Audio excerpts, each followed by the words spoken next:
வணக்கம். இந்திய நேரப்படி இரவு 8:30 மணி செய்திகள்.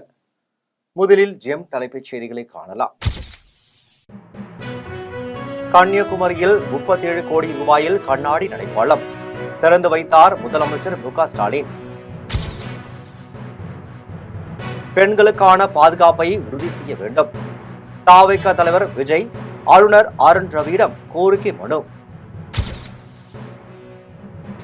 சென்னை கல்லூரி மாணவியை ரயிலில் தள்ளி கொலை செய்த காதலன் மரண தண்டனை விதித்து நீதிமன்றம் தீர்ப்பு. புத்தாண்டு அன்று சென்னையில் பட்டாசு வெடிக்க தடை, காவல்துறை அறிக்கை. பொங்கல் பரிசு தொகை 1000 ரூபாய் வழங்கிட அரசு முன்வர வேண்டும். மார்க்சிஸ்ட் கம்யூனிஸ்ட் கட்சியின் தமிழ்நாடு மாநில செயலாளர் கே. பாலகிருஷ்ணன் வலியுறுத்தல். விண்ணில் இன்று பாய்கிறது பிஎஸ்எல்வி C-60 ராக்கெட், இஸ்ரோ அறிவிப்பு. பாகிஸ்தானில் பேருந்து கவிழ்ந்து விபத்து, 10 பேர் பலி.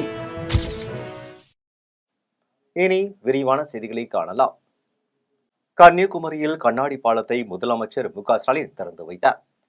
திருவள்ளூர் சிலை வெள்ளி விழாவில் பங்கேற்பதற்காக தமிழக முதலமைச்சர் மு.க.ஸ்டாலின் தூத்துக்குடியில் இருந்து கார் மூலம் இன்று கன்னியாகுமரிக்கு வந்தார்.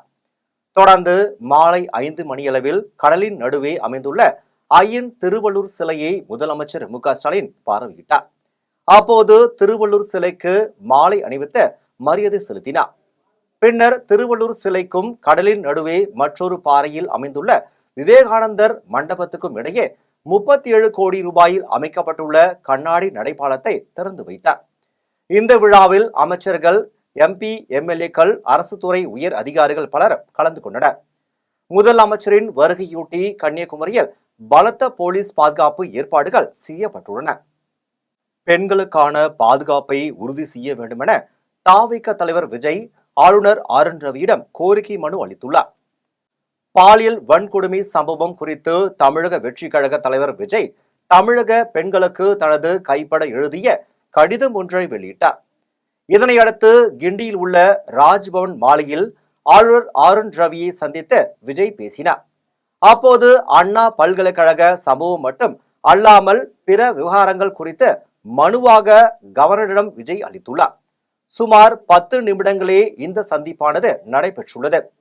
அவர் அளித்த மனுவில் தமிழ்நாட்டில் சட்டம் ஒழுங்கை பாதுகாக்க வேண்டும் எனவும் அனைத்து இடங்களிலும் பெண்களின் பாதுகாப்பு உறுதி செய்ய வேண்டும் என்றும் பெஞ்சால் புயலுக்கான நிவாரண தொகை முழுமையாக கிடைக்கவில்லை உள்ளிட்ட பல்வேறு கோரிக்கைகள் தொடர்பாக மனு அளித்துள்ளார். இதில் த.வே.க பொதுச் செயலாளர் புசி ஆனந்த் மற்றும் பொருளாளர் வெங்கட்ராமன் உடன் இருந்தனர். இதனிடையே எங்கள் கோரிக்கைகளை கேட்ட ஆளுநர் அவற்றை பரிசீலிப்பதாக கூறியதாக தமிழக வெற்றி கழகம் சார்பில் வெளியிடப்பட்டுள்ள அறிக்கையில் தெரிவிக்கப்பட்டுள்ளது. சென்னை கல்லூரி மாணவியை ரயிலில் தள்ளி கொலை செய்த குற்றவாளிக்கு நீதிமன்றம் மரண தண்டனை விதித்துள்ளது. கடந்த 2022ஆம் ஆண்டு அக்டோபர் 13ஆம் தேதி கல்லூரிக்கு செல்வதற்காக சென்னை பரங்கிமலை ரயில் நிலையத்தில் காத்திருந்த சத்யபிரியா என்ற மாணவி ரயில் முன்பு தள்ளி சதீஷ் என்ற இளைஞர் கொலை செய்தார். மகள் இறந்த துக்கத்தில் சத்யபிரியாவின் தந்தையும் மரணம் அடைந்தார். ஒரு தலை காதல் விவகாரத்தால் இந்த கொலை சம்பவம் அரங்கேறியதாக தகவல் வெளியானது.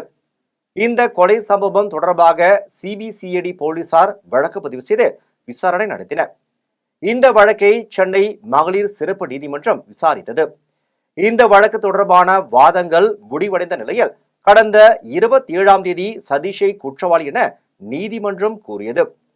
தொடர்ந்து இந்த வழக்கின் தீர்ப்பு இன்று வழங்கப்படும் என தெரிவிக்கப்பட்டிருந்தது.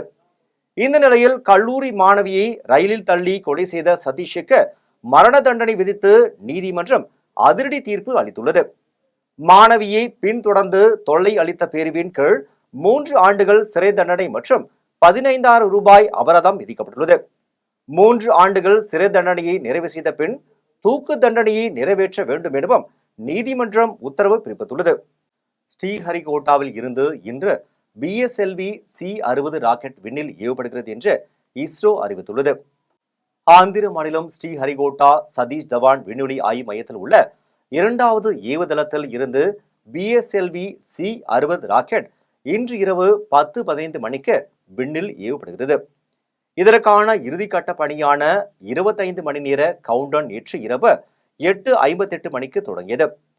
இந்த ராக்கெட் ஸ்பெக்டஸ் ஏ, ஸ்பெக்டஸ் பி என தலா 220 கிலோ எடை கொண்ட 2 சிறிய செயற்கைக்கோள்களை சுமந்து செல்கிறது. பூமியில் இருந்து 470 கிலோமீட்டர் உயரத்தில் வெவ்வேறு சுற்று வட்ட பாதைகளில் 2 செயற்கைக்கோள்களும் நிலைநிறுத்தப்படுகின்றன. இஸ்ரோ சார்பில் இந்த ஆண்டிற்கான இறுதி திட்டத்தின்படி BSLV C-60 ராக்கெட் இன்று ஏவப்பட உள்ள நிலையில் தமிழக மீனவர்களுக்கு எச்சரிக்கை விடப்பட்டுள்ளது. கைது செய்யப்பட்ட தாவேகா பொதுச் செயலாளர் புசி ஆனந்த் உட்பட 300க்கும் மேற்பட்ட தொண்டர்கள் விடுவிக்கப்பட்டனர். சென்னை அண்ணா பல்கலைக்கழகத்தில் மாணவி ஒருவர் பாலியல் பலாத்காரம் செய்யப்பட்ட சம்பவத்தை கண்டித்து தாவேகா தலைவர் விஜய் அறிக்கை ஒன்றை வெளியிட்டிருந்தார். இதனை பெண் நிர்வாகிகள் நகலெடுத்து கல்லூரிகள், மாணவிகள், பொதுமக்களிடம் வழங்கி வந்தனர். இதனையடுத்து போலீசார் அவர்களை கைது செய்து டி நகரில் உள்ள ஒரு திருமண மண்டபத்தில் அடைத்து வைத்த நிலையில் அவர்களை விடுவிக்குமாறு அக்கட்சியின் பொதுச் செயலாளர் புசி ஆனந்த் கேட்டார். அதற்கு மறுப்பு தெரிவித்த போலீசார் அனுமதி இல்லாமல் கூட்டம் கூடியதால் அவரையும் கைது செய்தனர். இதனால் அங்கு பரபரப்பு நிலவியது. இந்நிலையில் கைது செய்யப்பட்ட தாவேகா பொதுச் செயலாளர் புசி ஆனந்த் தற்போது விடுவிக்கப்பட்டுள்ளார். அண்ணா பல்கலைக்கழக விவகாரம் தொடர்பாக அனுமதியின்றி பொதுமக்களுக்கு நோட்டீஸ் வழங்கியதாக கைதான தாவேகா கட்சி சேர்ந்த 300க்கும் மேற்பட்டோரும் விடுவிக்கப்பட்டனர்.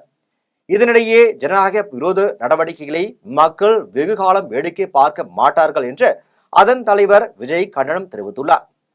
நல்லகண்ணுவின் வாழ்க்கை வரலாற்றை பாட புத்தகத்தில் இணைக்க நடிகர் விஜய் சேதுபதியின் கோரிக்கைக்கு அமைச்சர் அன்பில் மகேஷ் பொய்யாமொழி பதில் அளித்துள்ளார்.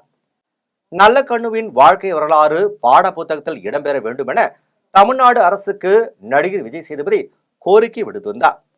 இதனைத் தொடர்ந்து விஜய் சேதுபதியின் கோரிக்கைக்கு அமைச்சர் அன்பில் மகேஷ் பொய்யாமொழி பதிலளித்துள்ளார். அதில் விடுதலை போராட்ட வீரர் போற்றுதலுக்குரிய நல்லகண்ணு ஐயாவின் வாழ்க்கை வரலாற்றை பள்ளி மாணவர்கள் அறிந்து கொள்ளும் நோக்கில் அவரின் வாழ்க்கை குறிப்பை பாட புத்தகத்தில் இணைப்பது குறித்து முதலமைச்சரிடம் ஆலோசனை பெற்று முடிவு செய்யப்படும் என தெரிவித்துள்ளார். திமுக ஆட்சியில் பெண்களுக்கான பாதுகாப்பின்மை குறித்து தாவக தலைவர் விஜய் ஆளுநரை சந்தித்து பேசியிருப்பது வரவேற்பதாக அண்ணாமலை தெரிவித்துள்ளார். இது தொடர்பாக பாஜக மாநில தலைவர் அண்ணாமலை எக்ஸல பதக்கத்தில் வெளியிட்டுள்ள பதிவில் தமிழக வெற்றி கழகத்தின் தலைவர் விஜய் திமுக ஆட்சியில் பெண்களுக்கான பாதுகாப்பின்மை குறித்து ஆளுநரை சந்தித்து பேசியிருப்பது வரவேற்பதாக தெரிவித்தார். மேலும் வழக்கை திசை திருப்ப தொடர்ந்து முயற்சித்து வரும் திமுக அரசை கண்டித்து பாதிக்கப்பட்ட மாணவியின் சகோதரனாக அனைத்து கட்சியினரும் முன்வர வேண்டும் என்று கேட்டுக்கொள்வதாகவும் சகோதரிக்கு நியாயம் கிடைக்க வேண்டும் என்றும் அண்ணாமலை கூறியுள்ளார். புத்தாண்டு அன்று சென்னையில் பட்டாசு வெடிக்க தடை செய்யப்பட்டுள்ளதாக காவல்துறை சார்பில் தெரிவிக்கப்பட்டுள்ளது. நாடு முழுவதும் நாளை இரவு புத்தாண்டை கொண்டாட பொதுமக்கள் தயாராகி வருகின்றனர். இந்நிலையில் புத்தாண்டு கொண்டாட்டத்தின் போது அசம்பாவிதங்கள் நடக்காமல் தடுக்க விரிவான பாதுகாப்பு ஏற்பாடுகள் செய்யப்பட்டுள்ளதாக சென்னை மாநகர காவல்துறை தெரிவித்துள்ளது. இது தொடர்பாக வெளியிடப்பட்ட அறிக்கையில் பொது இடங்கள் மற்றும் குடியிருப்பு பகுதிகள் உட்பட அனைத்து இடங்களிலும் பட்டாசுகள் வெடிக்க தடை செய்யப்பட்டு உள்ளதாகவும் முக்கிய இடங்களில் ட்ரோன் கேமராக்கள் மூலம் கண்காணிக்கப்பட்டு குற்ற தடுப்பு நடவடிக்கைகள் மேற்கொள்ளப்படும் என்றும் தெரிவிக்கப்பட்டுள்ளது. மேலும் காவல்துறையினருக்கு உதவியாக சுமார் 1500 ஊர்காவல் படையினரும் புத்தாண்டு பாதுகாப்பு பணியில் ஈடுபடுத்தப்பட உள்ளதாக அறிக்கையில் தெரிவிக்கப்பட்டுள்ளது. பழனியில் புதுமை பெண் திட்ட விரிவாக்கம் தொடக்க விழாவை அமைச்சர் சக்கரபாணி துவக்கி வைத்தார். திண்டுக்கல் மாவட்டம் பழனியில் அரசு உதவி பெறும் பள்ளிகளில் 6ஆம் வகுப்பு முதல் 12ஆம் வகுப்பு வரை தமிழ் வழியில் பயின்ற மாணவிகளுக்கு புதுமை பெண் திட்ட விரிவாக்கம் தொடக்க விழா மாவட்ட ஆட்சியர் பூங்குடி தலைமையில் நடைபெற்றது. இந்த திட்டத்தில் பயன்பெறும் மாணவிகளுக்கு உணவு மற்றும் உணவுப் பொருள் வழங்கல் துறை அமைச்சர் சக்கரபாணி, நாடாளுமன்ற உறுப்பினர் சச்சிதானந்தம், சட்டமன்ற உறுப்பினர் செந்தில்குமார் ஆகியோர் கலந்து கொண்டு மாணவிகளுக்கு வங்கி அட்டைகளை வழங்கினர். சென்னையில் நடைபெற்ற மாமன்ற கூட்டரங்கில் 91 தீர்மானங்கள் நிறைவேற்றப்பட்டுள்ளது. சென்னை மாநகராட்சியின் மாமன்ற கூட்டம் ரிப்பன் கட்டட மாமன்ற கூட்டரங்கில் மேயர் பிரியா தலைமையில் நடைபெற்றது. துணை மேயர் மகேஷ்குமார், ஆணையாளர் குமரகுருபன், நிலைக்குழு தலைவர்கள், மண்டல குழு தலைவர்கள் மற்றும் மாமன்ற உறுப்பினர்கள் மற்றும் அலுவலர்கள் இதில் கலந்து கொண்டனர். இந்த கூட்டத்தில் சென்னையில் உள்ள 15 மண்டலங்களிலும் ஒழுங்கற்ற முறையில் மற்றும் அனுமதி பெறாமல் இன்டர்நெட் நிறுவனங்கள் மூலமாக நிறுவப்பட்டுள்ள கம்பங்களுக்கு அபராத தொகையை வசூலிக்க அனுமதி வழங்கப்பட்டது. மேலும் அனுமதி பெறாமல் நடப்பட்ட கம்பங்களுக்கு ஒரு கம்பத்திற்கு 1,00,000 வீதம் அபராதம் பெற்று அகற்றவும், ஒழுங்கற்ற முறையில் நடப்பட்ட கம்பங்களுக்கு ஒரு கம்பத்திற்கு 50,000 ரூபாய் வீதம் அபராதம் விதிக்கவும் முடிவு செய்யப்பட்டது. மேலும் நீர்வரத்துக்கு இடையூறாக உள்ள 19 பாலங்களை இடித்து புதிய பாலங்கள் கட்டுவதற்கான தீர்மானம் உட்பட 91 தீர்மானங்கள் நிறைவேற்றப்பட்டது. திருமயம் அருகே 2 இருசக்கர வாகனங்கள் மீது டிப்பர் லாரி மோதி விபத்தில் 2 பேர் பரிதாபமாக உயிரிழந்த சம்பவம் சோகத்தை ஏற்படுத்தியுள்ளது. புதுக்கோட்டை மாவட்டம் மதுரை திருச்சி தேசிய நெடுஞ்சாலையில் திருமயத்தில் இருந்து சென்ற இருசக்கர வாகனம் மீது டிப்பர் லாரி மோதியது. அப்போது ஓட்டுநர் நிலை தடுமாறியதால் அருகே நின்ற கொண்டிருந்த இருசக்கர வாகனம் மீது மோதியதில் இருசக்கர வாகனத்தில் இருந்த அடுகுப்பட்டி வீரப்பன் மற்றும் குறிஞ்சிப்பட்டி தன்ராஜ் ஆகிய இருவரும் சம்பவ இடத்திலேயே உயிரிழந்தனர். இது குறித்து தகவலறிந்து வந்த போலீசார் இருவரின் உடலையும் மீட்டு அரசு மருத்துவமனைக்கு பிரேத பரிசோதனைக்காக அனுப்பி வைத்து விசாரணை மேற்கொண்டு வருகின்றனர். இதனால் திருச்சி மதுரை தேசிய நெடுஞ்சாலையில் போக்குவரத்து பாதிக்கப்பட்டது. சென்னை வடக்கு கடற்கரை பகுதியில் சட்டவிரோதமாக வெளிநாட்டு சிகரெட் பாக்கெட்டுகளை விற்பனை செய்து வந்த 2 நபர்களை போலீசார் கைது செய்தனர். சென்னை B1 வடக்கு கடற்கரை காவல் நிலையத்துக்கு உட்பட்ட லிங்கி சிட்டி தெரு மற்றும் போஸ்ட் ஆபீஸ் தெரு ஆகிய சந்திப்புகளில் ரகசியமாக வெளிநாட்டு சிகரெட்டுகளை பதுக்கி வைத்து அதிக விலைக்கு விற்பனை செய்து வருவதாக போலீசாருக்கு தகவல் கிடைத்தது. தகவலின் பேரில் போலீசார் விசாரணை மேற்கொண்டதில் வியாசர்பாடி இந்திரா காந்தி நகர் பகுதியை சேர்ந்த ரவிச்சந்திரன் மற்றும் வியாசர்பாடி பகுதியை சேர்ந்த வேல்முருகன் ஆகிய இருவரும் வெளிநாட்டு சிகரெட் பாக்கெட்டை பண்டல் பண்டலாக பைகளில் பதுக்கி மறைத்து வைத்து விற்பனை செய்து வந்தது தெரியவந்தது. இதனையடுத்து இருவரையும் கைது செய்த போலீசார் அவர்களிடமிருந்து 1300 சிகரெட் பாக்கெட்டுகளை பறிமுதல் செய்தனர். மேலும் கைதான இருவருடனும் போலீசார் தீவிர விசாரணை மேற்கொண்டு வருகின்றனர். ராணிப்பேட்டை அருகே ஆர்ப்பாட்டத்தில் ஈடுபட்ட எதிர்க்கட்சி துணை கொறடா சு ரவி உட்பட நூற்றுக்கணக்கான அதிமுகவினரை போலீசார் கைது செய்தனர். ராணிப்பேட்டை கிழக்கு மாவட்ட அதிமுக சார்பில் சோளிங்கர் பேருந்து நிலையத்தில் பெண்களுக்கு எதிராக பாலியல் வன்கொடுமைகள் மற்றும் பெண்களுக்கு எதிரான பாலியல் குற்றங்களை தடுக்க தவறிய திமுக அரசை கண்டித்து கண்டன ஆர்ப்பாட்டம் நடைபெற்றது. இதில் 500க்கும் மேற்பட்ட அதிமுகவினர் கலந்து கொண்டு அரசுக்கு எதிராக கண்டன கோஷங்களை எழுப்பினர். அப்போது அதிமுகவினரை போலீசார் ஆர்ப்பாட்டம் செய்ய விடாமல் தடுத்து நிறுத்தியதால் ஆத்திரமடைந்த அதிமுக நிர்வாகிகள் காவல்துறையினரிடம் வாக்குவாதத்தில் ஈடுபட்டனர். இதனால் போலீசாருக்கும் அதிமுகவினருக்கும் இடையே தள்ளுமுள்ளு ஏற்பட்டது. தொடர்ந்து போராட்டத்தில் ஈடுபட்ட ராணிப்பேட்டை கிழக்கு மாவட்ட செயலாளர் எதிர்க்கட்சி துணை கொறடா ரவி உட்பட அதிமுகவினரை போலீசார் கைது செய்து தனியார் திருமண மண்டபத்தில் அடைத்து வைத்தனர். திமுக அரசின் முதலமைச்சர் நீதிமன்ற தீர்ப்புகளை அமல்படுத்துவதில்லை என வீரராகவன் தெரிவித்துள்ளார். தமிழ்நாடு அரசு போக்குவரத்து கழக ஓய்வூதியர் நல அமைப்பு சார்பில் போக்குவரத்து தொழிலாளர்களுக்கு கொடுத்த வாக்குறுதிகளை தமிழக முதலமைச்சருக்கு நினைவூட்டும் வகையிலும் திமுக அரசை கண்டித்தும் சென்னை பல்லவன் இல்லம் முன்பு வாயில் கருப்பு துணி கட்டி 50க்கும் மேற்பட்டோர் ஆர்ப்பாட்டத்தில் ஈடுபட்டனர்.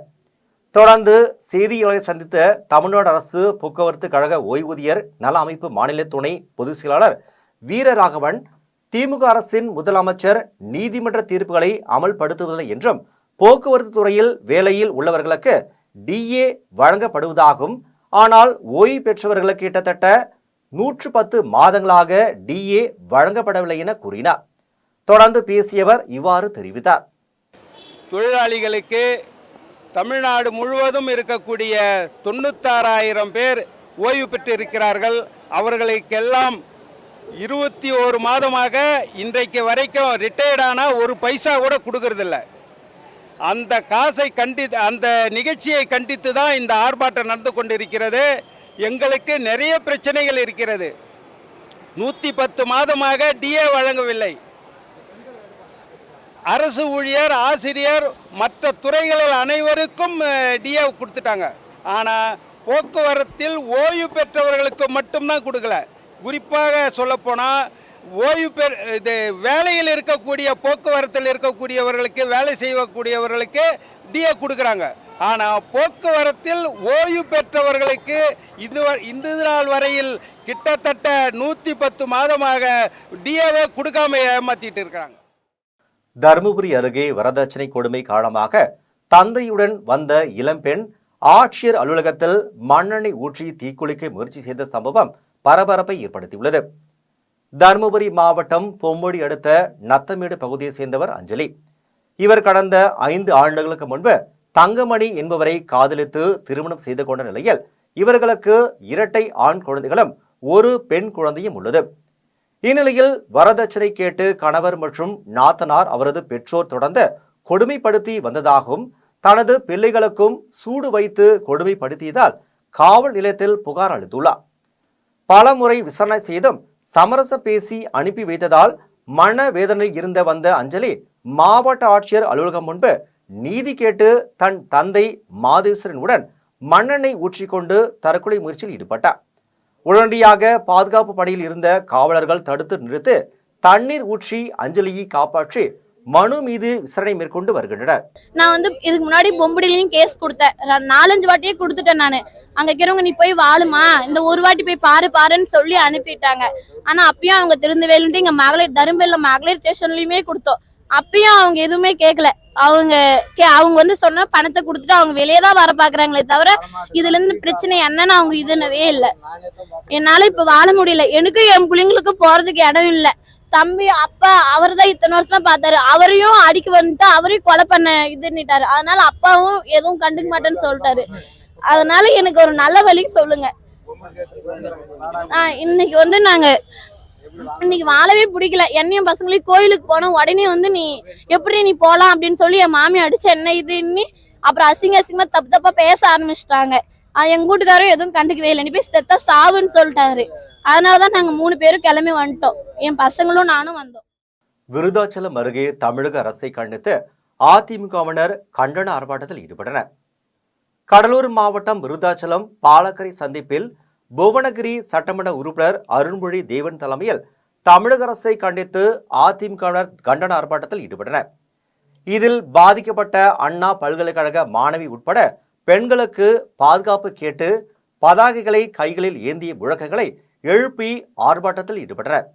அப்போது ஆர்ப்பாட்டத்தில் ஈடுபட்ட 500க்கும் மேற்பட்ட அதிமுகவினரை போலீசார் கைது செய்து தனியார் திருமண மண்டபத்தில் அடைத்தனர்.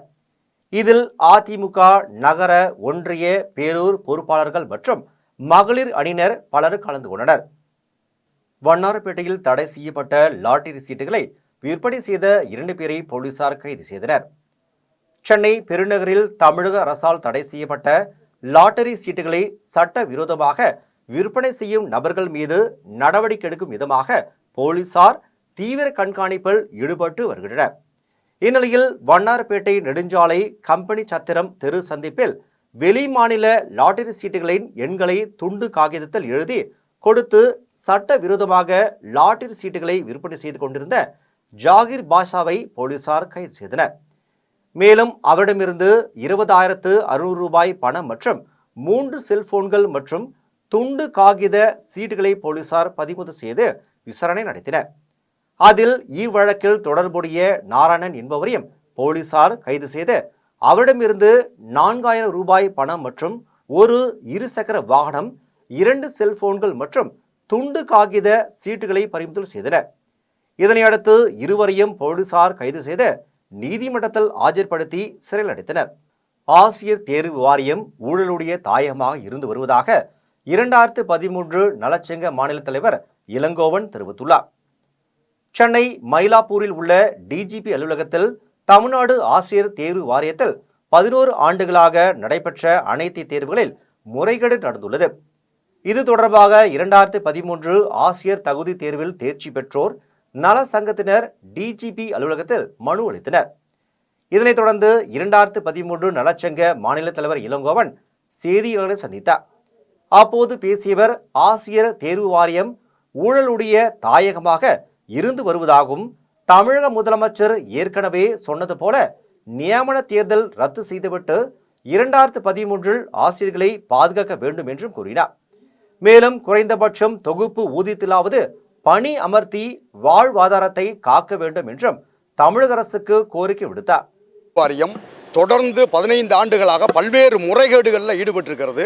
இதுவரை நடத்தப்பட்ட 10க்கும் மேற்பட்ட தேர்வுகளில் ஒரு தேர்வு விடாமல் அத்தனை தேர்வுகளிலையும் இமாலய முறைகேடுகள் கிட்டத்தட்ட 3000க்கும் மேற்பட்டவர்கள் இல்லீகலாக பணி நியமனம் பெற்றிருக்கிறார்கள். இதை குறித்து நாங்கள் என்ன பண்ணோம் அப்படின்னு கேட்டால், மதுரை உயர்நீதிமன்ற கிளையில் நாங்கள் சிபிஐ விசாரணை வேண்டி வழக்கு தொடுத்திருந்தோம். அதை விசாரித்த நீதியரசர் அவர்கள் டிஜிபி அவர்களை சந்தித்து வழக்கை பதிவு செய்யுங்க அப்படின்னாங்க. அந்த அடிப்படையில் டிஜிபி அவர்களை இன்றைய தினம் சந்தித்து பதிவு செய்திருக்கிறோம். இந்த வழக்குக்கு இந்த ஆசிரியர் தேர்வு வாரியம்ன்றது இந்த ஊழலுடைய தாயகமாக தொடர்ந்து வந்து கொண்டே இருக்கிறது. இதன் மீது சிபிஐ விசாரணை மேற்கொள்ளப்பட வேண்டும் அப்படின்னு முதலில் குரல் கொடுத்தவரே மாண்புமிகு தற்போதைய தமிழக முதல்வர் தளபதியார் அவர்கள் தான். 2013 டெட் எழுதின பிறகு மீண்டும் இன்னொரு தேர்வு எதுக்கு, அந்த தேர்வு ஊழலுக்கு வழிவகுக்கும் என்று சொன்னவரும் தளபதியார் அவர்கள் தான். ஆனால் அவர் ஆட்சியில் தான் இப்போ மறுபடியும் அந்த தேர்வு ஊழலுக்கு வழிவகுக்கக்கூடிய தேர்வு வைக்கப்பட்டிருக்கிறது. 2017ஆம் ஆண்டு முறைகேட்டில் ஈடுபட்டிருக்கிறாங்க அப்படின்னு சொல்லி ஆசிரியர் தேர்வு வாரமே ஒத்துக்கிட்டு பாலிடெக்னிக் தேர்வுகளில் ரத்து பண்ணிட்டாங்க. அந்த தேர்வே ரத்து பண்ணிட்டாங்க. அதுக்குண்டான தேர்வில் முறைகேடு பண்ணவங்களுடைய பட்டியல்கள் அனைத்தையுமே வெளியிடப்பட்டது. சென்னை அண்ணா பல்கலைக்கழக மாணவி பாலியல் விவகாரத்தை கண்டித்து கோவையில் அதிமுகவினர் ஆர்ப்பாட்டத்தில் ஈடுபட்டனர். கோவை தெற்கு வட்டாட்சியர் அலுவலகம் முன்பாக அதிமுக சார்பில் தமிழக அரசை கண்டித்து ஆர்ப்பாட்டம் நடைபெற்றது. மாநகர் மாவட்ட அதிமுக செயலாளரும் வடக்கு தொகுதி சட்டமன்ற உறுப்பினருமான அம்மன் அர்ஜுனன் தலைமையில் நடைபெற்ற ஆர்ப்பாட்டத்தில் பாராளுமன்ற உறுப்பினர் தம்பிதுரை உட்பட 500க்கும் மேற்பட்டோர் கலந்து கொண்டனர். இதில் தமிழக அரசுக்கு எதிராக கண்டன முழக்கங்களை எழுப்பியும் சென்னை அண்ணா பல்கலைக்கழக மாணவி பாலியல் விவகாரத்தை கண்டித்து யார் அந்த சார் என்ற பதாகைகளை ஏந்தி முழக்கங்களை எழுப்பினர். போலீசார் அனுமதியை மீறி ஆர்ப்பாட்டத்தில் ஈடுபட்ட தம்பிதுரை உள்ளிட்ட 500க்கும் மேற்பட்டோரை போலீசார் கைது செய்தனர். அப்போது சிலர் திடீரென சாலையில் அமர்ந்த கண்டன முழக்கங்களை எழுப்பியதால் வலுக்கட்டாயமாக போலீசார் அவர்களை கைது செய்தனர். இதனால் அப்பகுதியில் போக்குவரத்து பாதிக்கப்பட்டது. பெரியபாளையம் அருகே ஏரிக்கரை ஓரம் அடையாளம் தெரியாத ஆண் சடலத்தை மீட்டு போலீசார் விசாரணை மேற்கொண்டு வருகின்றனர். திருவள்ளூர் மாவட்டம் பெரியபாளையம் அடுத்த கன்னிகைப்பேர் ஏரிக்கரையோரம் ஆண் சடலம் ஒன்று கிடப்பதாக போலீசுக்கு தகவல் கிடைத்தது. இந்த தகவலின் பேரில் சம்பவத்திற்கு வந்த போலீசார் சுமார் 30 வயது மதிக்கத்தக்க ஆண் சடலத்தை கைப்பற்றி உடற்கூறு ஆய்வுக்காக திருவள்ளூர் அரசு மருத்துவமனைக்கு அனுப்பி வைத்தனர். தொடர்ந்து இந்த சம்பவம் குறித்து போலீசார் வழக்கு பதிவு செய்து யாரேனும் அடித்து கொலை செய்து வீசி சென்றனரா என்றும் அல்லது தற்கொலை செய்து கொண்டாரா என தீவிர விசாரணை நடத்தி வருகின்றனர். செங்குன்றம் அருகே பஞ்சமுக ஆஞ்சநேயர் ஆலயத்தில் ஹனுமன் ஜெயந்தி திருவிழா வெகு விமர்சையாக நடைபெற்றது. சென்னை செங்குன்றம் சோத்துப்பாக்கம் கிராமம் ஜெயதுர்கா நகரில் ஸ்ரீ பஞ்சமுக ஆஞ்சநேயர் ஆலயம் வந்துள்ளது. இந்த ஆலயத்தில் 6ஆம் ஆண்டு அனுமன் ஜெயந்தி திருவிழா நடைபெற்றது. தொடர்ந்து மூலவர் பஞ்சமுக ஆஞ்சநேயருக்கு பல்வேறு வாசனை திரவியங்களால் அபிஷேகம் நடைபெற்றது. பின்னர் வண்ண மலர்களால் அலங்காரம் செய்யப்பட்டு தீப ஆராதனை காண்பிக்கப்பட்டது. பின்னர் பாராயணம், பரதநாட்டியம் உள்ளிட்ட நிகழ்ச்சிகள் நடைபெற்றது. இதில் ஆலய நிர்வாகிகள் சுரேஷ், ரஜினி, பிரபு, லதா பிரபு மற்றும் சரவணன் உள்ளிட்ட பக்தர்கள் கலந்து கொண்டு சுவாமி தரிசனம் செய்தனர். முடிவில் ஆலயம் சார்பில் பக்தர்களுக்கு அன்னதானம் மற்றும் பிரசாதம் வழங்கப்பட்டது. திருவண்ணாமலை கிரிவல பாதையில் அனுமன் ஜெயந்தியை ஒட்டி ஸ்ரீ வீரர் ஆஞ்சநேயருக்கு சிறப்பு அபிஷேக ஆராதனை நடைபெற்றது. திருவண்ணாமலை கிரிவல பாதையில் ஸ்ரீ வீர ஆஞ்சநேயர் கோவில் அமைந்துள்ளது. இக்கோவிலில் ஹனுமன் ஜெயந்தி விழாவையொட்டி அதிகாலையில் கோவில் நடை திறக்கப்பட்டு மூலவரான ஆஞ்சநேயருக்கு பால், தயிர், பன்னீர் மற்றும் மஞ்சள், இளநீர் உள்ளிட்ட வாசனை திரவியங்களால் ஆஞ்சநேயருக்கு சிறப்பு அபிஷேகம் நடைபெற்றது. தொடர்ந்து ஆஞ்சநேயருக்கு யாக குண்டத்தில் இருந்து கொண்டு வரப்பட்ட புனித நீர் ஊற்றப்பட்டு அனுமன் ஜெயந்தி விழா நடைபெற்றது. விழாவில் முன்னாள் அமைச்சர் அக்ரி கிருஷ்ணமூர்த்தி வரும் சட்டமன்ற தேர்தலில் அண்ணா திராவிட முன்னேற்ற கழகம் வெற்றி பெற வேண்டியும் எதிர்க்கட்சித் தலைவர் எடப்பாடி பழனிசாமி பேரில் சிறப்பு பூஜை செய்தார். பின்னர் பக்தர்களுக்கு அன்னதானம் வழங்கப்பட்டது. இதில் ஏராளமான பக்தர்கள் கலந்து கொண்டு சுவாமி தரிசனம் செய்தனர். இனி வருவது உலகச் செய்திகள்.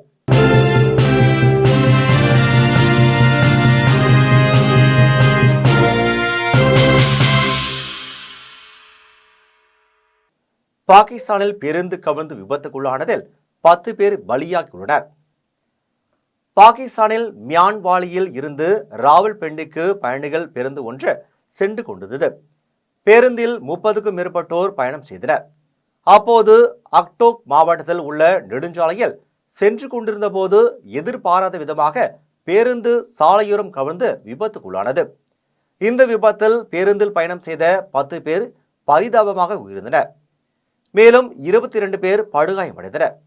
இது குறித்து தகவலறிந்து வந்த போலீசார் காயமடைந்தவர்களை மீட்டு சிகிச்சைக்காக மருத்துவமனைக்கு அனுப்பி வைத்து விசாரணை மேற்கொண்டு வருகின்றனர்.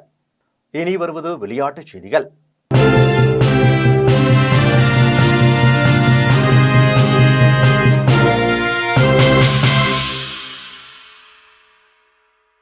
இலங்கைக்கு எதிரான 2வது T20 போட்டியில் நியூசிலாந்து அணி வெற்றி பெற்றுள்ளது. இலங்கை கிரிக்கெட் அணி நியூசிலாந்தில் சுற்றுப்பயணம் மேற்கொண்டு 3 T20 போட்டிகள் கொண்ட தொடரில் விளையாடி வருகிறது. இதில் நடைபெற்ற முதல் T20 போட்டியில் நியூசிலாந்து அணி வெற்றி பெற்று தொடரில் 1-0 என முன்னிலையில் இருந்தது. இதனை அடுத்து இவ்விரு அணிகளுக்கு இடையிலான 2வது போட்டி இன்று நடைபெற்றது. இதில் டாஸ் வென்ற இலங்கை பந்து வீச்சை தேர்வு செய்தது. அதன் அடிப்படையில் முதலில் பேட்டிங் செய்த களமிறங்கிய நியூசிலாந்து 20 ஓவர்கள் முடிவில் 5 விக்கெட்டுகளை இழந்து 186 ரன்கள் எடுத்தது. பின்னர் 187 ரன்கள் அடித்தால் வெற்றி என்ற இலக்கை நோக்கி களமிறங்கிய இலங்கை அணி 141 ரன்களில் ஆல் அவுட் ஆனது. இதன் மூலம் 45 ரன்கள் வித்தியாசத்தில் வெற்றி பெற்ற நியூசிலாந்து அணி 3 போட்டிகள் கொண்ட T20 தொடரை 2-0 என்ற கணக்கில் கைப்பற்றியுள்ளது. இனி வருவது வானிலை செய்திகள்.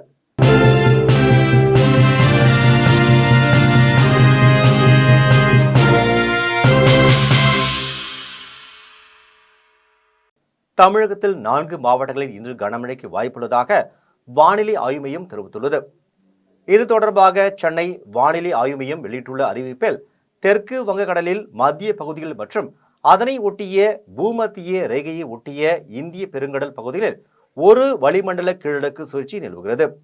இதன் காரணமாக இன்று தமிழகத்தில் ஒரு சில இடங்களிலும் புதுவை மற்றும் காரைக்கால் பகுதிகளிலும் லேசானது முதல் மிதமான மழை பெய்யக்கூடும் என்றும் அதிகாலை வேளையில் ஓரிரு இடங்களில் லேசான பனிமூட்டம் காணப்படும் என்றும் தெரிவித்துள்ளது.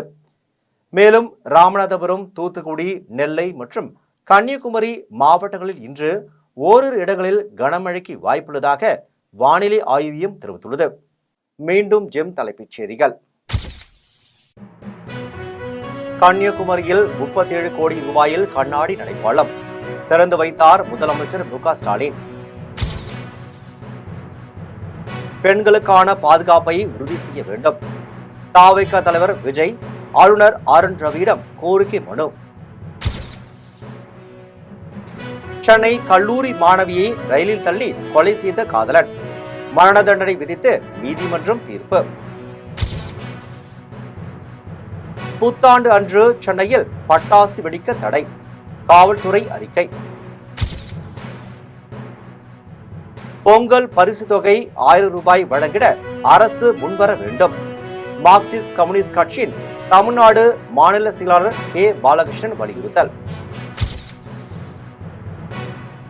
விண்ணில் இன்று பாய்கிறது PSLV C-60 ராக்கெட், இஸ்ரோ அறிவிப்பு. பாகிஸ்தானில் பேருந்து கவிழ்ந்து விபத்து, 10 பேர் பலி. இத்துடன் ஜெம் செய்திகள் நிறைவடைகின்றன. மீண்டும் ஜெம் செய்திகள் நள்ளிரவு 12 மணிக்கு. உடனுக்குடன் செய்திகளை காண GemLive.tv என்ற இணையதளத்தில் இணைந்திருங்கள். நன்றி, வணக்கம்.